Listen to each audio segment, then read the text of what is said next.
berlangsung dalam pembelajaran bahasa Arab. Variabel dependent adalah kemampuan bahasa Arab santri. Variabel moderator adalah lingkungan belajar santri tersebut.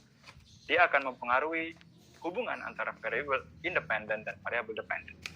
Adapun variabel kontrol, contoh seperti tempat, lembaganya, mungkin dia mempunyai efek atau mempunyai dampak pada variabel dependent, tapi bisa dikontrol dan dikendalikan oleh peneliti itu sendiri. Karakteristik penelitian eksperimen. Karakteristik penelitian eksperimen yang pertama adalah variabel bebas yang dimanipulasi. Peneliti dalam melakukan treatment, melakukan perlakuan kepada responden, memanipulasi variabel bebas atau contoh metode yang digunakan agar memperoleh hipotesis yang diharapkan. Hal ini tentu dilakukan atas dasar ilmiah sehingga bisa dipertanggungjawabkan. Variabel lain yang kedua adalah variabel lain yang dikontrol. Variabel bebas dimanipulasi, variabel lain dikontrol agar tidak masuk variabel lain yang tidak diinginkan. Jadi seorang peneliti harus mengontrol dan harus memperhatikan variabel-variabel lain yang kemungkinan bisa mempengaruhi variabel terikat. Yang ketiga, observasi langsung oleh peneliti. Peneliti dalam penelitian eksperimen bisa sekaligus sebagai observator untuk melihat dan mencatat fenomena-fenomena yang menyebabkan adanya perbedaan antara kelompok eksperimen dan kelompok kontrol. Kita ke tujuan penelitian eksperimen. Untuk apa kita meneliti dengan menggunakan penelitian eksperimen? Penelitian eksperimen bertujuan untuk meneliti pengaruh dari suatu perlakuan tertentu bagi suatu kelompok tertentu yang kemudian dibandingkan dengan kelompok lain yang diberi perlakuan yang berbeda. Kelompok tertentu ini biasa disebut dengan kelompok eksperimen atau grup eksperimen atau experimental group. Ini dibandingkan dengan kelompok kontrol atau control group yang tidak diberikan perlakuan khusus. Yang dimaksud dengan menilai di sini tidak hanya mendeskripsikan pengaruh perlakuan yang diujikan, namun juga mengukur signifikansi pengaruh tersebut jika dibandingkan dengan kelompok yang tidak diperlakukan atau diberi perlakuan. Validitas penelitian eksperimen. Ada dua validitas yang harus kita perhatikan di dalam penelitian eksperimen. Yang pertama adalah validitas internal. Validitas internal dan yang kedua validitas eksternal. Validitas internal adalah sesuatu validitas yang berhubungan dengan perubahan yang diamati dari variabel independen yang mana itu murni disebabkan oleh treatment atau variabel independen, bukan variabel lain. Jadi validitas internal lebih fokus kepada kemurnian daripada hasil variabel independen. Validitas yang kedua adalah validitas eksternal. Validitas eksternal berhubungan dengan generalisasi atau pemberlakuan hasil penelitian yang sudah dilakukan oleh kepada subjek tertentu dan kemudian diberlakukan hasil penelitian tersebut kepada subjek atau latar lain di luar lingkup eksperimen. Internal berhubungan dengan sesuatu yang internal, hubungan antara independen atau variabel independen dan variabel dependen. Kalau validitas eksternal berhubungan dengan sesuatu di luar itu, di luar eksperimen. Apakah eksperimen ini bisa dipraktekkan juga di tempat dan subjek yang lain? Ada beberapa ancaman terhadap validitas internal. Yang pertama adalah history atau sejarah. Ada maturasi, motivation, testing, instrumentation, selection, mortality. Yang pertama history, sejarah. Ini menjadi ancaman terhadap validitas internal karena seorang subjek mungkin mempunyai sesuatu atau mempunyai sejarah atau mempunyai pengalaman yang bisa mempengaruhi validitas dan mengurangi keyakinan pada hasil eksperimen. Yang kedua adalah maturasi, merupakan suatu proses perubahan fisik atau mental, mood dari seorang subjek yang dialami oleh subjek yang terjadi selama berlangsungnya eksperimen. Bisa dia tiba-tiba malas, bisa dia tiba-tiba sangat giat dan sebagainya. Testing merupakan efek yang ditimbulkan dari hasil pengukuran pertama atau pre-test terhadap hasil pengukuran kedua atau post-test. Kemudian instrumentation adalah efek yang ditimbulkan akibat perubahan cara pengukuran atau perubahan pengamat yang dapat membuat perubahan terhadap hasil pengukuran. Instrumennya dirubah oleh peneliti. Itu merupakan salah satu ancaman terhadap validitas internal. Kemudian selection atau seleksi. Adanya bias, ada penyimpangan di dalam melakukan seleksi responden untuk kelompok eksperimen dan kelompok kontrol bisa mempengaruhi validitas internal daripada penelitian eksperimen. Yang terakhir adalah mortality. Perubahan komposisi. Jadi contoh kadang ketika kita melakukan eksperimen ada anak yang keluar, ada yang di drop out. Jadi perubahan komposisi yang harusnya seperti itu berubah. Nah, itu juga salah satu faktor yang bisa mengancam validitas internal dari penelitian eksperimen. Ancaman terhadap validitas eksternal. Ada interaksi dari treatment dan treatment, pelakuan dan pelakuan, interaction of history and treatment, interaksi sejarah dan juga pelakuan, interaksi seleksi dan treatment atau pelakuan, interaksi setting, latar, ranah, dan perlakuan. Interaksi treatment dan treatment adalah ketika ada kemungkinan treatment yang sama pernah dilakukan kepada responden yang sama. Hal ini menyebabkan pengamatan kedua terhadap responden tersebut menjadi menyimpang, tidak seharusnya. Yang kedua, interaksi dari sejarah dan treatment. Penelitian berpotensi tidak dapat diukur ketika ada campur tangan hubungan sebab akibat dari kejadian masa lalu dan juga masa sekarang. Interaksi of selection and treatment, ketidakmampuan untuk digeneralisasikan, dipraktekkan di tempat lain, di luar kelompok eksperimen yang telah diseleksi. Terus interaksi dari setting, ranah, dan treatment. Adalah ketidakmampuan untuk digeneralisasikan dari ranah di mana eksperimen dilakukan ke ranah lain di luar ranah eksperimen. Desain penelitian eksperimen. Sebelum kita masuk ke langkah-langkah melakukan eksperimen, yang terakhir itu, kita harus mengetahui desain-desain yang bisa kita lakukan ketika melakukan penelitian eksperimen. Yang pertama adalah pre-eksperimen. Yang kedua adalah true experiment. Yang ketiga adalah quasi-eksperimen. Pre-eksperimen disebut juga eksperimen yang tidak sesungguhnya. Kenapa? Karena tidak adanya variabel kontrol dan cara pemilihan sampel yang tidak dilakukan secara acak. Dan juga terdapat variabel luar yang turut mengintervensi terbentuknya variabel dependent, yang mana validitasnya sangat rendah. Pre-eksperimen mempunyai 3 bentuk. Pertama, one-shot case study, yang mana desain ini hanya memiliki satu kelompok yang diberikan treatment, kemudian hasilnya diobservasi secara langsung. Yang kedua, the one group pre-test, post-test design adalah adanya pre-test atau tes awal sebelum pemberian treatment pada desain ini. Adanya pre-test sebelum pemberian treatment pada desain ini merupakan hal yang membedakan antara desain ini dengan desain yang pertama. Karena yang pertama tidak ada pre-test, kalau ini ada pre-test. Yang terakhir adalah static group comparison, merupakan desain yang menggunakan satu kelompok yang dibagi menjadi 2. Harusnya cuma 1, tapi dibagi jadi 2 dan memperoleh treatment yang lain, dan yang satu kelompok mendapatkan treatment khusus dan yang lain tidak. Seperti itu. Ini adalah analoginya atau ilustrasi paradigmanya. X itu merupakan eksperimen atau perlakuan treatment. O merupakan observasi atau bisa dikatakan post-testnya. Yang kedua, the one group test post-test design, kita tes dulu, kemudian kasih treatment, kemudian kita kasih tes lagi.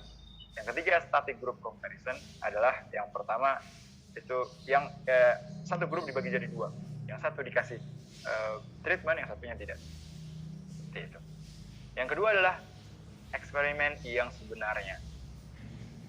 Ciri utama dari true eksperimen adalah sampel yang digunakan untuk eksperimen maupun sebagai kelompok kontrol diambil secara random, secara acak dari populasi tertentu.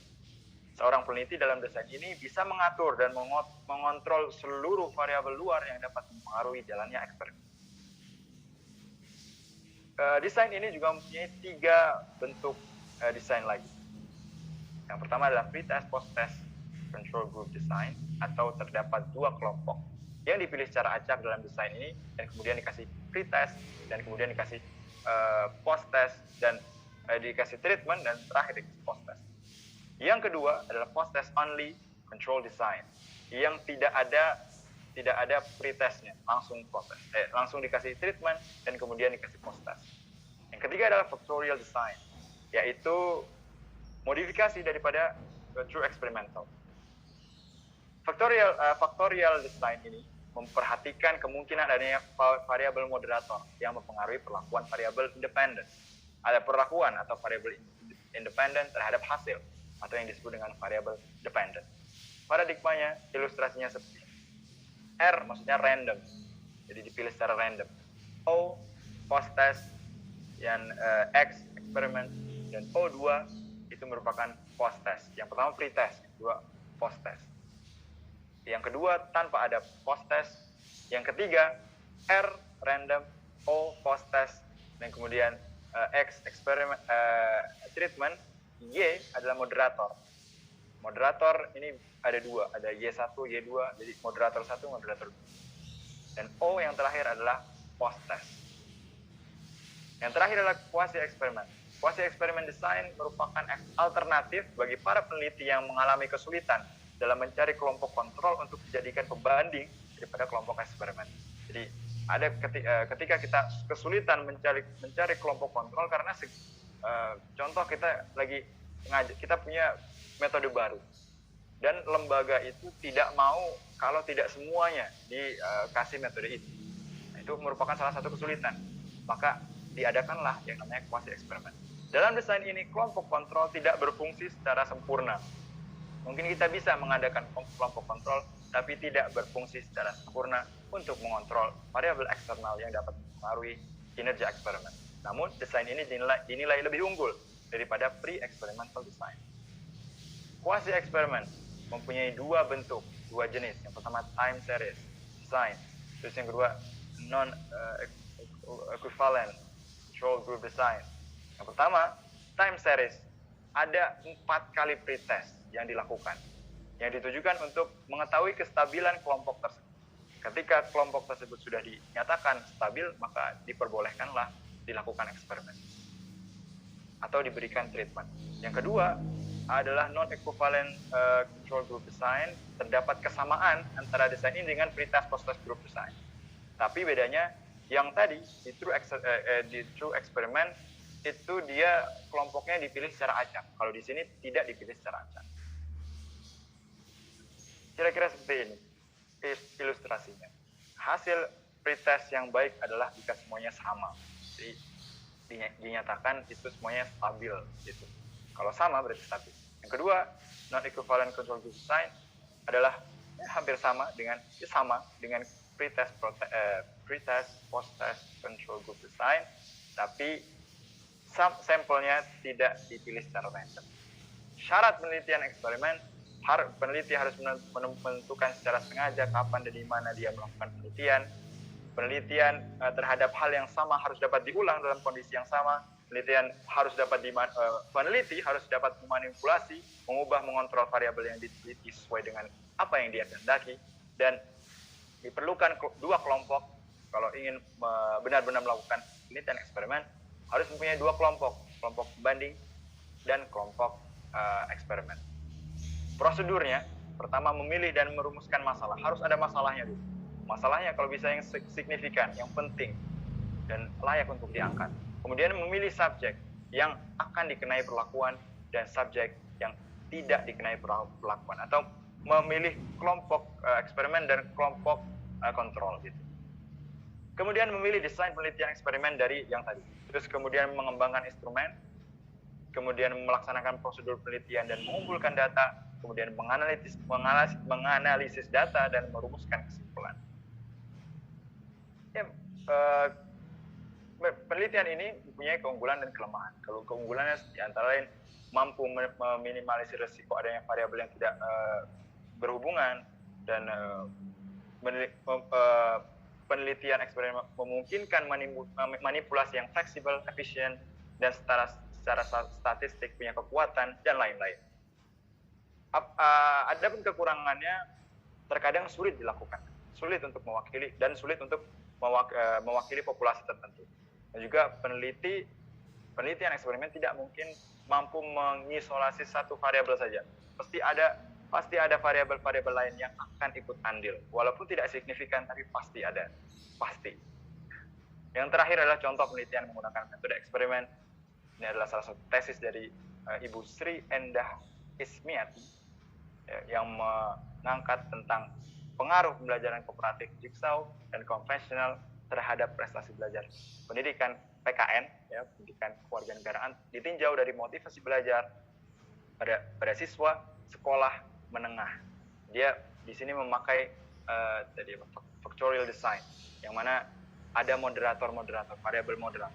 Variabel moderatornya di sini adalah motivasi belajar. Tadi saya contohkan adalah lingkungan belajar. Kalau di sini motivasi belajar. Variabel bebasnya adalah metode kooperatif jigsaw, dan variabel terikatnya atau yang dependennya adalah seberapa efektif pembelajaran ini untuk kemampuan PKN siswa yang dijadikan responden. Kesimpulan penelitian ini merupakan penelitian yang sangat bagus, apalagi untuk orang-orang yang ingin mengetahui pengaruh efektivitas dari suatu metode dan lain-lain. Ini sangat recommended. Kemudian homogenitas subjek dalam penelitian eksperimen sangat membantu untuk mencapai hasil yang maksimal. Validitas internal dan eksternal harus sangat diperhatikan karena banyak ancaman-ancaman yang bisa membuat validitas ini menjadi rendah. Kemudian beberapa desain dari pre-eksperimen, through eksperimen, dan quasi-eksperimen. Perlu diketahui bahwa pre-eksperimen mempunyai validitas yang paling rendah.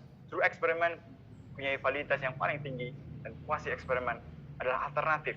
Dan dia menduduki peringkat kedua untuk hal validitas. Tentu setiap metode penelitian memiliki kelebihan dan kekurangan. Dan untuk meminimalisir kekurangan dan memperoleh hasil yang diharapkan, maka seorang peneliti harusnya merancang strategi yang matang sebelum melaksanakan penelitian. Sekian dan terima kasih. Wassalamualaikum warahmatullahi wabarakatuh. Masya Allah. Baik kawan-kawan sekalian, insya Allah pada kesempatan kali ini kita akan membahas salah satu metode penelitian, yaitu terkait dengan metode R&D ataupun metode penelitian dan pengembangan. Insya Allah terkait dengan pembahasan ini kita akan membahas beberapa subjudul ya terkait dengan metode penelitian R&D ataupun disebut dengan penelitian dan pengembangan ataupun research and development.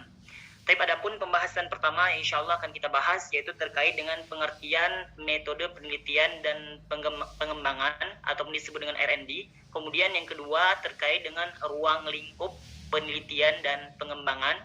Kemudian yang ketiga kita akan membahas terkait dengan karakteristik dari penelitian dan pengembangan. Kemudian yang keempat terkait dengan langkah-langkah penelitian dan pengembangan. Kemudian yang terakhir yaitu terkait dengan laporan yang disajikan dalam bentuk penelitian dan pengembangan. Adapun pembahasan yang pertama yaitu terkait dengan pengertian R&D ataupun Research and Development. Terkait dengan penelitian ini ada beberapa nama ya ataupun ada beberapa penyebutan nama lain dari penelitian ini. Mungkin diantaranya ada para pakar menyebutkan terkait dengan penelitian ini dengan penelitian research and development, dan juga ada yang menyebutkan dengan design studies ataupun design eksperimen.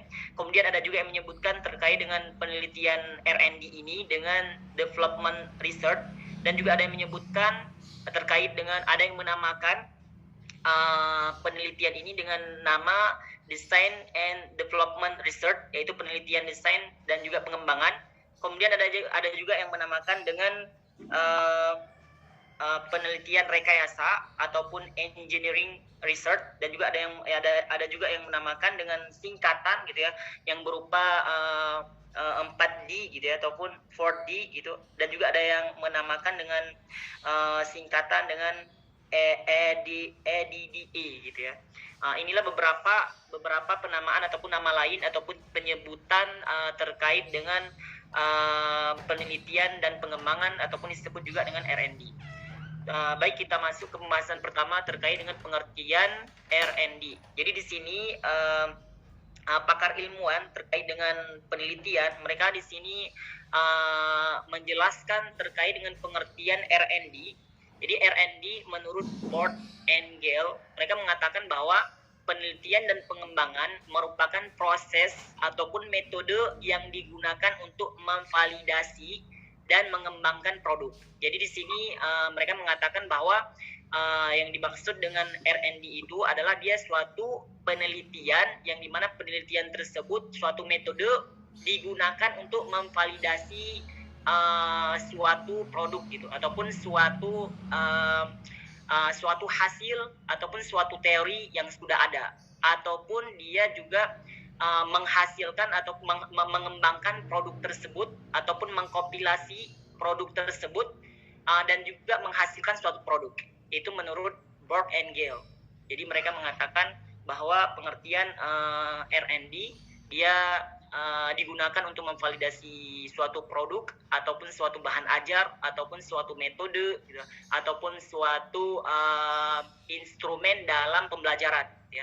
Sedangkan R&D menurut Richard and Kellin, di sini mereka mengatakan ataupun menjabarkan bahwa yang dimaksud dengan R&D itu sendiri yaitu suatu kajian yang sistematis tentang bagaimana membuat rancangan suatu produk. Jadi di sini mereka lebih menjabarkan lagi dari awal gitu, yaitu membuat bagaimana rancangan suatu produk, kemudian dari produk tersebut bagaimana mengembangkannya ataupun memproduksi rancangan tersebut ya.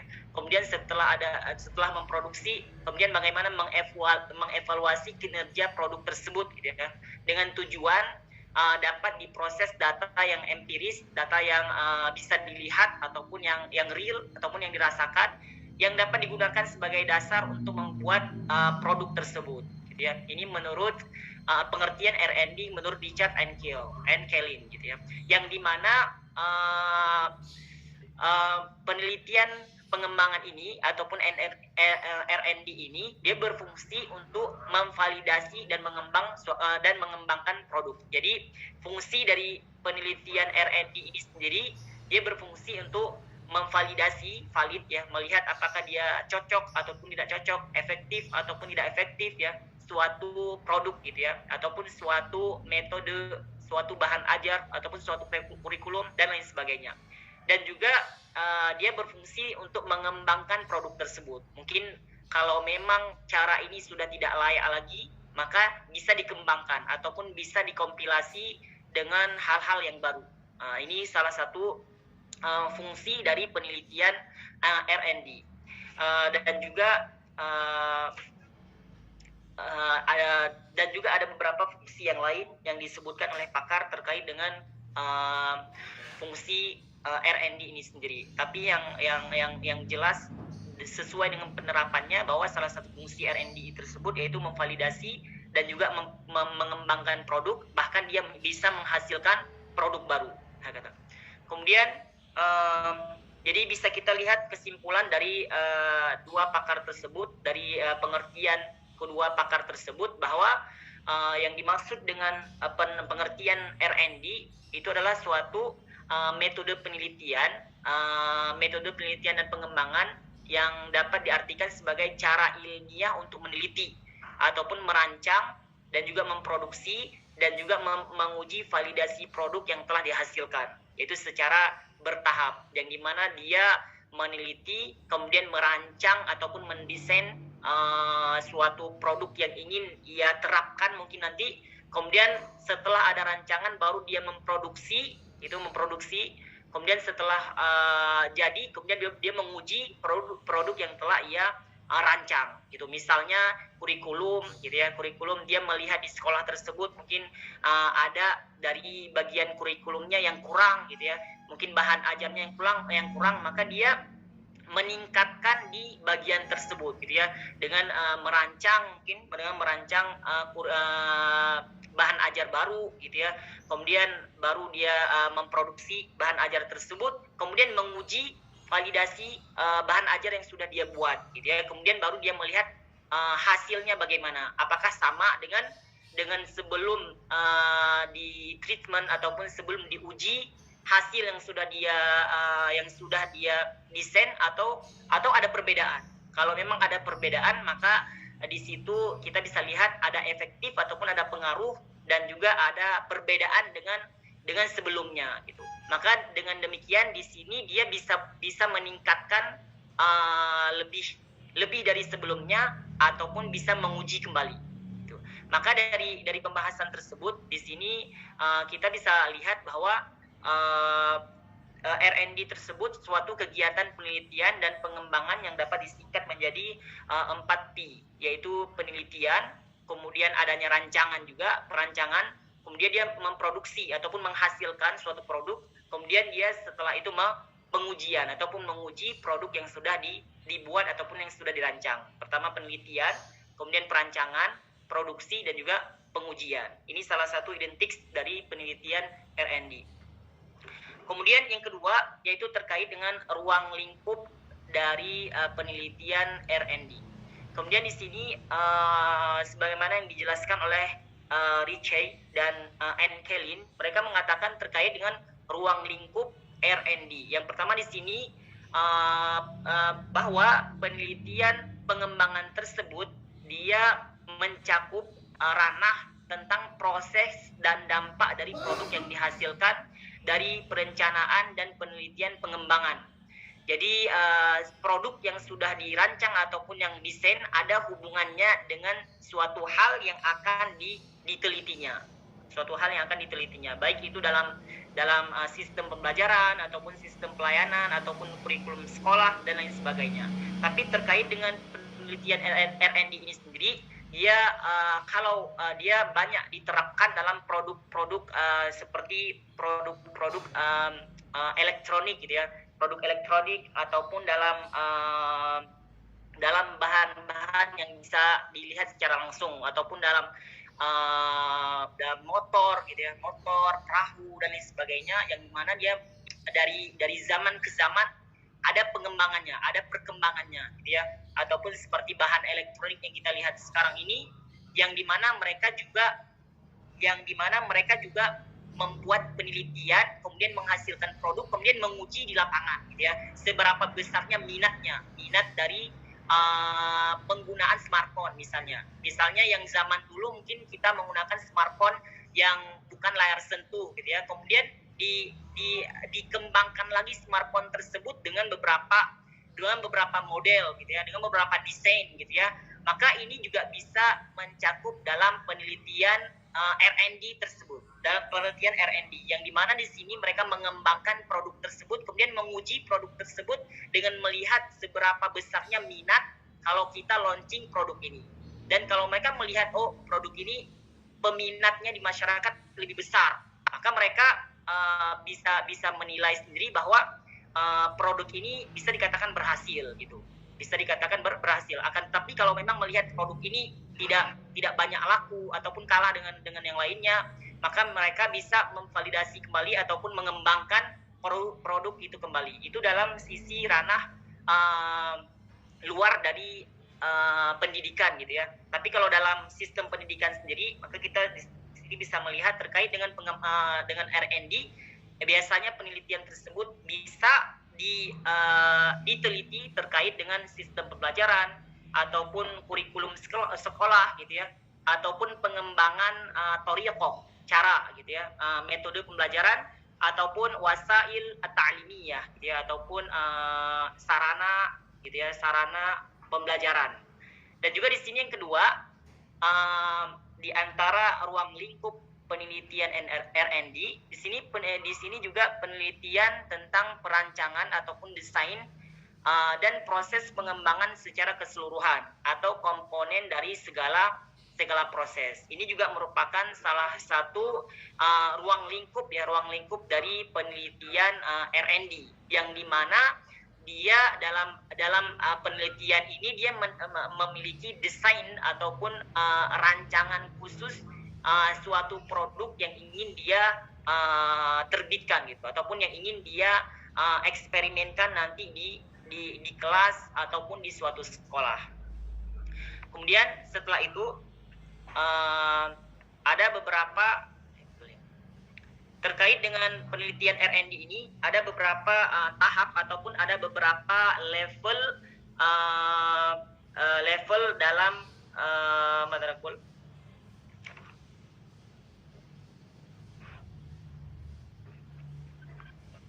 Terkait dengan penelitian R&D ini, dia memiliki 4 level gitu ya, yang dimana ada level rendah gitu ya, pertengahan, dan juga ada level yang lebih tinggi gitu ya. Yang pertama level yang pertama yaitu level yang dimana seseorang meneliti tanpa menguji gitu ya.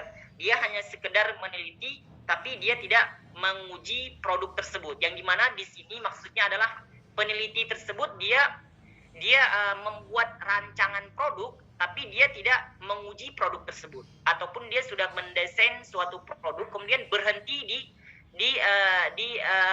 dia berhenti hanya di rancangan produk tersebut tanpa menghasilkan bahan ajar misalnya, kemudian dieksperimenkan ataupun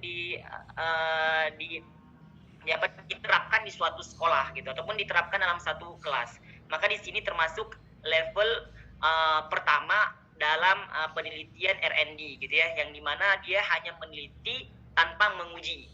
Dia berhenti hanya dalam merancang suatu produk gitu ya, tanpa menghasilkan produk tersebut. Dia hanya merancang tapi tidak menghasilkan produk tersebut, bahkan sampai mengeksperimenkan produk tersebut gitu ya. Kemudian yang kedua, ini termasuk level yang pertama ataupun level yang paling bawah. Kemudian level yang kedua yaitu menguji tanpa meneliti gitu ya. Ini kebalikan dari yang atas. Yang di atas tadi mungkin dia meneliti kemudian tanpa menguji. Tapi yang kedua dia menguji kemudian tanpa meneliti gitu ya. Dia yang dimana di sini penguji dia tidak membuat rancangan produk, tapi dia menguji metode yang sudah ada gitu ya. Dia menguji metode yang sudah ada dan tanpa membuat desain ataupun tanpa membuat rancangan produk gitu ya, ataupun rancangan terkait dengan hal yang mau diuji, tapi dia menguji suatu metode yang sudah ada gitu. Maka di sini termasuk level yang kedua ataupun level yang bawah gitu ya. Kemudian yang ketiga di sini yaitu metode level yang ketiga yaitu level yang dimana peneliti dia melakukan penelitian dan juga menguji produk tersebut, yaitu dalam upaya mengembangkan produk yang telah ada gitu ya. Dia dalam upaya mengembangkan produk yang telah ada. Mungkin yang sebelumnya yang level pertama dan level kedua itu cuman berhenti di rancangan gitu ya, rancangan produk. Tapi kalau tapi kalau udah level yang ketiga ini yang dimana mereka sudah menguji kemudian meneliti dan juga mengembangkan produk yang sudah ada, yang dimana dia itu merancang produk tersebut ataupun mengkompilasi dengan produk yang sudah ada, kemudian dia mengembangkan produk tersebut. Nah, ini level yang ketiga.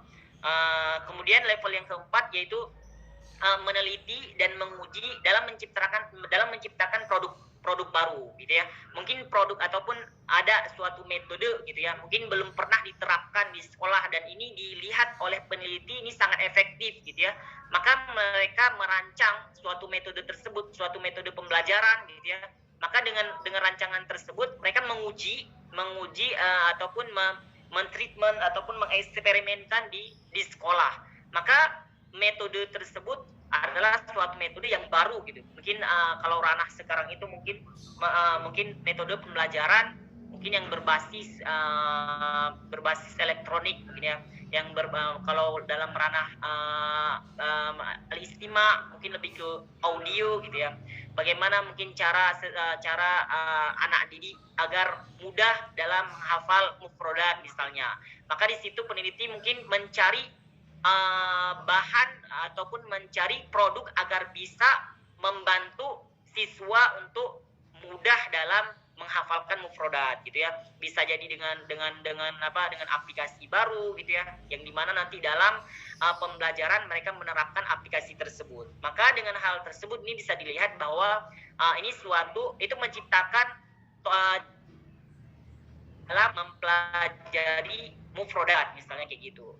Maka di sini kita bisa lihat di sini peneliti dia meneliti kemudian juga merancang ataupun mendesain, bahkan dia menghasilkan produk yang baru, ini termasuk level yang tinggi ataupun level yang keempat dalam penelitian R&D ataupun penelitian pengembangan.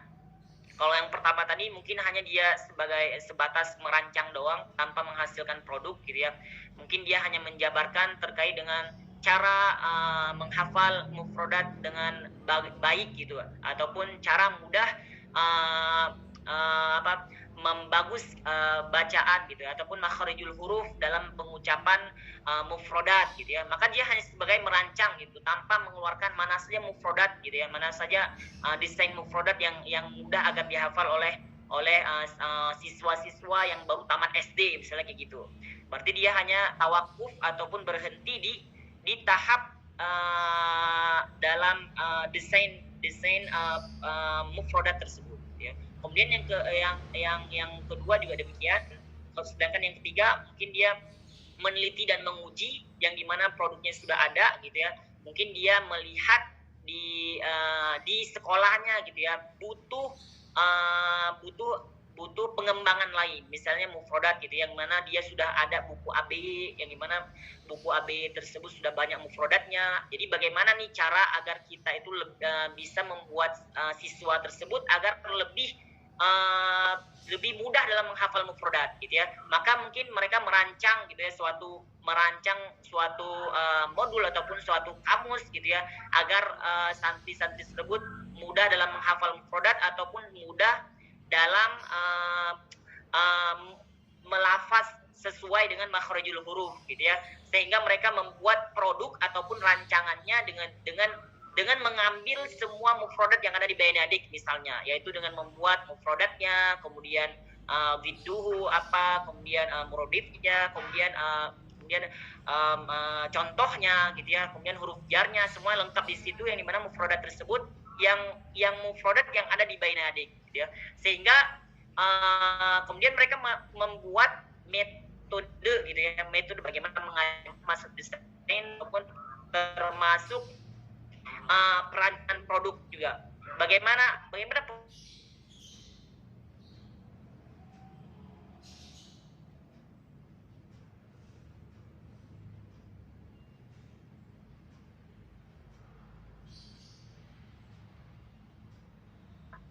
santri gitu, memperbaiki makharijul huruf santri, yaitu dengan mengajarkan mereka mengucapkan setiap mufrodat gitu ya, dan juga sambil menghafalnya. Ini termasuk juga mengembangkan produk yang telah ada gitu ya, dan juga ada hasil produknya. Ini termasuk penelitian R&D. Kemudian berikutnya terkait dengan karakteristik penelitian pengembangan ya. Terkait dengan karakteristik penelitian pengembangan, di sini ada 5 gitu ya. Tapi kalau kita lihat di langkah-langkah penelitiannya, mungkin nanti lebih terarah dan juga lebih tergambar gitu ya. Nah, jadi yang pertama di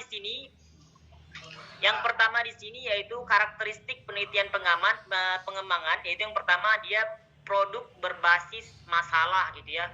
Mungkin yang dimana ketika peneliti mensurvei ataupun ingin menghasilkan ataupun ingin membuat suatu produk gitu ya, baik itu produk baru ataupun produk yang untuk pengembangan, maka dia melihat survei terlebih dahulu ke sekolah yang ingin dia tingkatkan kualitasnya gitu. Di sini produk tersebut membantu untuk mengatasi masalah yang sudah ada. Ini pembahasan pertama. Kemudian yang kedua, termasuk karakteristik penelitian dan pengembangan juga, yang dimana dia uji coba produk gitu ya. Maksudnya uji coba sesuatu yang sudah dirancang gitu ya, sesuatu yang sudah dibuat gitu ya. Ini termasuk juga karakteristik penelitian pengembangan. Jadi peneliti sudah merancang suatu produk gitu ya, untuk mengembangkan kualitas, misalnya mau baik kualitas seorang guru gitu ya, kualitas metode mengajar gitu ya, ataupun kualitas dalam hal kurikulum gitu ya, ataupun kualitas untuk kemudahan seseorang dalam menghafal mufradat. Kemudian yang ketiga baru revisi produk gitu ya. Tentu revisi produk ini setelah uji coba produk gitu ya. Setelah uji coba produk, baik itu menguji ataupun mengkonsultasi kepada pakar gitu ya, kepada dokter gitu ya, kepada profesor-profesor gitu ya, terkait dengan rancangan mufradat yang sudah dia rancang misalnya. Maka dia konsultasi terlebih dahulu kepada pakarnya gitu ya. Mungkin kalau pakarnya nanti memberi masukan, maka di sini dia posisi dia merevisi ataupun memasukkan beberapa masukan yang diberikan oleh pakar gitu ya, sebelum menguji ke lapangan gitu ya, sebelum menguji menguji pertama, menguji kedua, menguji ketiga, dan seterusnya gitu ya. Maka di sini ada tahap revisi produk yang diuji. Kemudian jam berapa ya? Kemudian yang keempat, dia tidak sekedar menguji teori gitu ya. Dia tetap menguji produk, dia tidak hanya menguji teori, tapi dia menguji yang ada tadi, misalnya rancangan yang sudah dia rancang, kemudian dia uji. Kemudian yang kelima, kebermanfaatan produk untuk perbaikan. Rancangan yang sudah hasil ataupun bahan ajar yang sudah dia buat gitu ya, itu bermanfaat ataupun ada manfaatnya bagi sekolah tersebut gitu ya. Ada efektif untuk sekolah tersebut. Ada perbaikan gitu ya. Kemudian pembahasan berikutnya yaitu terkait dengan langkah-langkah penelitian dan pengembangan. Di sini ada 4 ya. Yang pertama ada Borg and Gale, dan juga ada Tiaga Rajan. Kemudian ada yang ketiga Robert Murray Brands. Kemudian yang keempat ada Ritchie dan Kelly. Jadi empat langkah ini sebenarnya tidak jauh beda ya, sama sebenarnya. Mungkin nanti kita masuk ke pembahasan terakhir aja yang sudah disimpulkan ya. Mungkin di sini ini tahap-tahap dalam penelitian R&D, yang dimana di sini lebih fokusnya ke revisi produk ataupun rancangan ataupun menghasilkan produk. Dan juga kalau yang kedua dari Tiaragan juga sama, define, design, development, dan dissemination. Ini juga sama ya, yang dimana ada planningnya terlebih dahulu, kemudian mendesainnya, kemudian menghasilkan gitu ya, menghasilkan suatu produk tersebut, kemudian menerapkan produk tersebut. Kemudian yang ketiga sama juga, analisis, design, development, kemudian implementation, kemudian evaluasi. Yang dimana ini juga termasuk langkah-langkah yang dijelaskan oleh Robert Marin, yang dimana ini termasuk langkah-langkah dalam penelitian R&D. Kemudian yang terakhir juga sama, yaitu langkah-langkah yang disebutkan oleh pakar yang keempat, yaitu ada planning, production, dan juga ada evaluasi. Ada rancangan terlebih dahulu, kemudian memproduksi, kemudian mengevaluasi. Kemudian adapun ini yang terakhir, ini adalah kesimpulan dari 4 pakar tadi gitu ya. Maka disimpulkan dari pembahasan langkah-langkah penelitian R&D, maka bisa disimpulkan pertama potensi dan masalah gitu ya. Maka bahwa penelitian R&D sendiri dia diangkat ataupun berangkat dengan adanya potensi gitu ya, baik di situ ada kebermanfaatan suatu produk gitu ya, ada hasil positif yang bisa diangkat gitu ya, ataupun dia berangkat dari masalah. Kemudian yang kedua, dia pengumpulan data yang ingin diproduksi, ataupun pengumpulan data terkait dengan judul yang ingin dia bahas, ataupun terkait dengan penelitian yang ingin dia teliti. Kemudian baru yang tahap yang ketiga, yaitu mendesain produk gitu ya, mendesain produk yang ingin dia terapkan ataupun yang ingin dia hasilkan.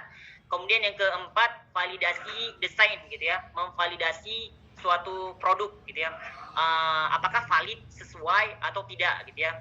Kemudian yang keempat, revisi desain produk. Jadi memvalidasi ini tetap konsultasi dengan pakar gitu ya, konsultasi dengan orang yang dimana dia kompeten dalam hal tersebut, ataupun menguji kecil-kecilan gitu ya, menguji di sekolah, dengan satu sekolah mengambil beberapa santri gitu ya, ataupun dikhususkan gitu. Kemudian nanti kalau ada masukan, baru di sini revisi desain produk. Kemudian baru pembuatan produk gitu ya, membuat produk. Kemudian baru uji coba produk secara terbatas gitu ya. Sudah melakukan konsultasi, kemudian sudah ada misalnya sudah ada mufrodat yang ingin dia ajarkan gitu ya, maka di sini baru dia menguji produk yang sudah dia buat itu secara terbatas gitu ya, mungkin hanya 3 sekolah terlebih dahulu gitu ya, ataupun kalau kita lihat dari pakar, mereka mengatakan uji produk terbatas tersebut minimal 5 ke bawah gitu ya, minimal 5 ke bawah itu pertama, yang dimana setelah diuji tersebut baru revisi produk pertama. Dari mufrodat yang sudah dibuat tadi, mungkin dari mufrodat yang sudah dia buat, yang sudah dia kumpulkan dari Bainadik gitu ya, lengkap seperti kamus, maka di sini dia kembali ke pakar, kemudian menguji gitu ya. Habis itu ada masukan, kemudian direvisi, kemudian baru dia uji kembali, uji kedua ya, tahap kedua, menguji tahap kedua, yaitu dengan menguji lebih luas dari tahap pertama. Mungkin tadi tahap pertama hanya 3 sekolah, maka di tahap yang ini dia menguji lebih dari 5 sekolah, mungkin demikian. Kemudian baru melihat hasilnya, apakah ada hasil ataupun ada efektif atau tidak, ataupun ada kemudahan atau tidak. Kemudian terakhir baru revisi produk dari produk yang sudah diuji yang kedua.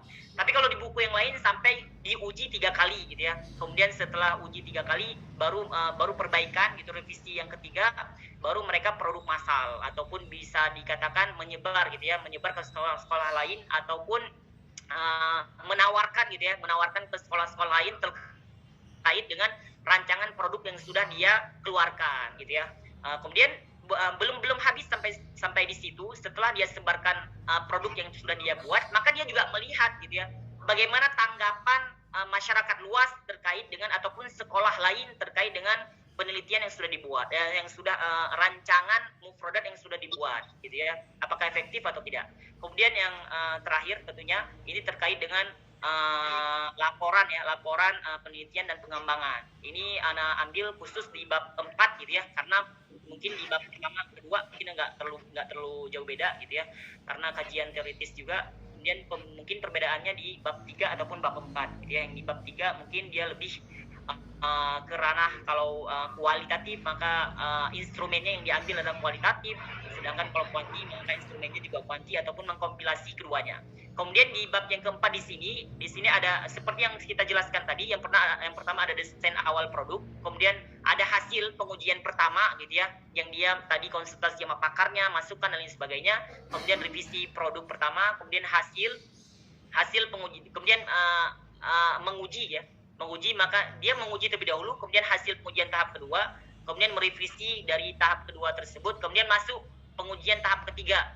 Kemudian tahap ketiga ini mungkin kalau ada masukan baru dia sempurnakan, kemudian selesai baru penyempurnaan produk yang diuji di tahap 3 tadi beserta masukan dan revisi.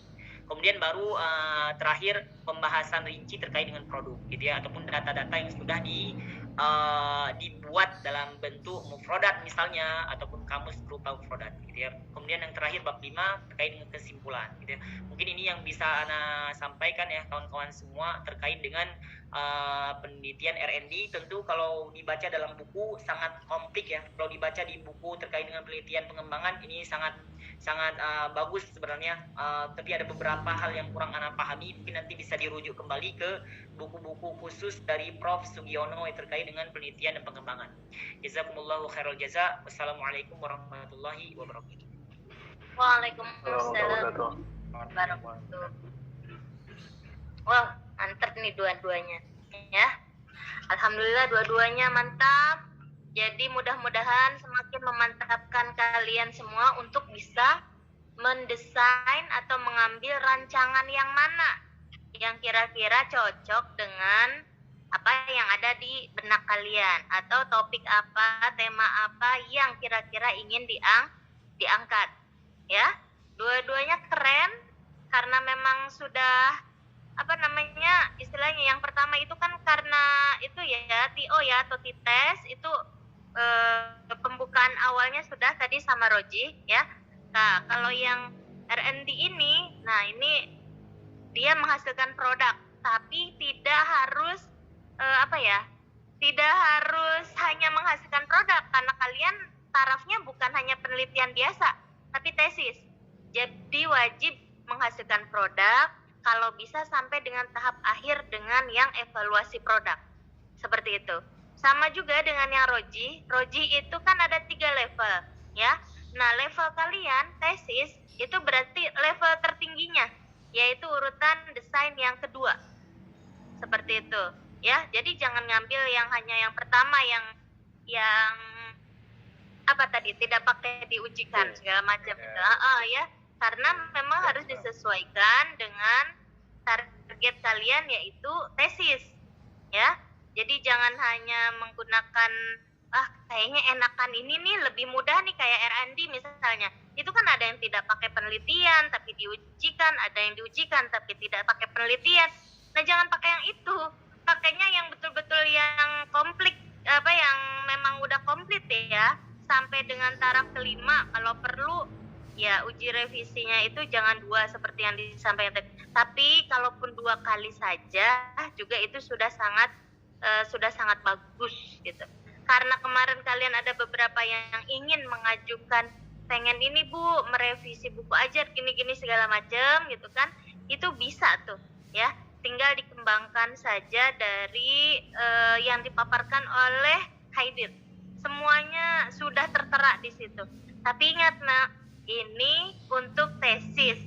Jadi jangan diambil ya, jangan diambil yang paling mudah atau yang paling gampangnya, tetapi ambillah yang sesuai dengan derajat kalian yaitu S2. Begitu. Ya, itu untuk pesan saya. Mudah-mudahan banyak yang sudah tercerahkan nih ya.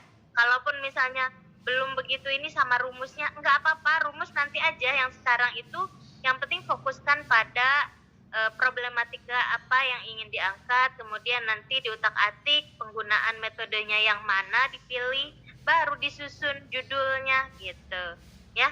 Kadang-kadang judul itu menyusul, yang harus ditemukan itu ya problemnya dulu, habis problem baru bagaimana solusinya.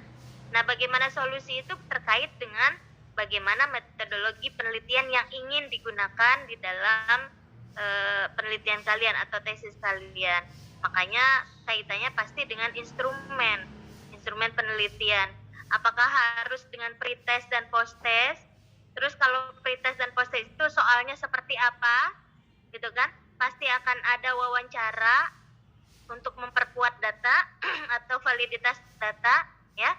Akan ada mungkin misalnya angket yang sekarang lagi marak itu pakai Google Form karena semuanya sudah lancar dengan Google Form-nya misalnya seperti itu. Itu jauh lebih menguntungkan peneliti atau menguntungkan kita semua untuk mempercepat selesai. Ya, seperti itu. Jadi silakan berlomba-lomba untuk menargetkan masalah apa yang ingin diangkat, asal jangan sampai ada yang sama. Ya, begitu. Oke. Silakan, ada yang mau berkomentar? Untuk Haidir sama Roji? Atau mungkin bertanya terkait dengan yang kemarin ingin diajukannya misalnya?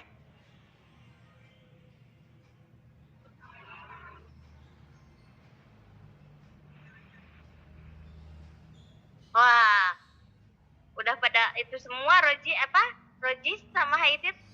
Belum ada yang berkomentar ini? Kalau punya kamu sendiri? Kalau punya kamu Haidir, kamu udah punya judul atau tema yang ingin diangkat?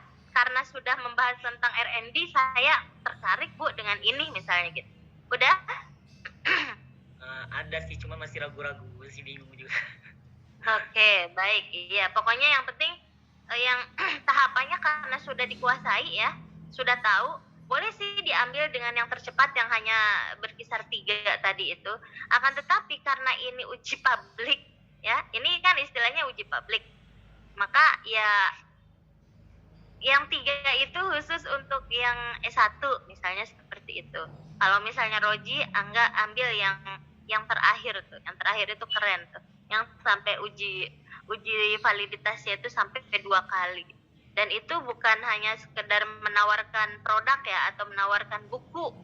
Karena tidak hanya sebatas buku ya, sebenarnya banyak mungkin IT, kalau kaliannya jago di bidang IT, mungkin kalian ya menciptakan sebuah quizzes yang belum ada gitu, itu bisa ya, bahkan bisa dipatenkan. Dan dipatenkan itu keren banget itu kalau bisa dipatenkan. Ada haki namanya, hak kekayaan intelektualitas. Nah, itu bisa nanti kalau misalnya memang kalian membuat sebuah produk atau sebuah aplikasi misalnya, itu bisa didaftarkan gitu ya. Oke, boleh nggak diomongin dulu sama Roji, boleh, khawatir belum ini ya, belum sama Roji sama Haidir maksudnya belum yakin persisnya gitu. Tapi ya ngangkat judul yang sesuai dengan yang diangkat pada saat presentasi itu jauh lebih keren karena sudah paham, insya Allah. Memaparkan dengan baik itu berarti bukti pemahaman yang bagus. Ya. Kalau Roji gimana? Kalau Kamu mau ngebahas tes? Sebenarnya pengen bahas tentang eksperimen juga, Bu. Cuman bukan di yang paling atasnya, bukan. Karena sampelnya nggak diambil secara acak gitu. Jadi ada tesnya untuk masuk Berarti ke kelompok eksperimen, ada tesnya. Pakainya Jadi yang kuisi. anak-anak yang kayaknya kuasi eksperimen. Yang kuasi eksperimen yang nomor 3 berarti. Iya, yang nomor 3. Kenapa emangnya? Kan lebih seru kalau yang yang diambil dari random sampling itu lebih seru karena memang lebih valid ya. Iya. Gitu. Udah mulai masalahnya. Apanya? Ya Apanya udah mulai gitu penelitiannya atau eksperimennya, udah anak-anaknya udah dicoba. Oh, udah dicoba. Anak-anaknya udah dicoba lah. Kalau udah dicoba sekarang, nanti bagaimana dengan penemuan atau hasil penelitiannya? Masih kelamaan dong. Ya, ini udah setengah tahun mungkin kita di post testnya. Oh, iya. Kalau misalnya sekarang udah dicoba nih, kelas kontrol ada, kelas ituan juga, eksperimen juga ada. Nah, itu ntar keburu basi. Jangan langsung dicoba sekarang. Kalau kan ini juga proposalnya belum. Berarti nyoba lagi. Ya iya, nggak boleh dong. Data itu diambil bukan kecuali kamu mau ngambilnya gini, mau ngambilnya itu sekarang sampai dengan 2 semester ke depan gitu loh. Curi start itu boleh, Roji. Ya, boleh, curi start itu boleh. Tapi tetap harus harus sesuai dengan ketentuannya, yaitu ketentuan waktu terutama gitu loh ya.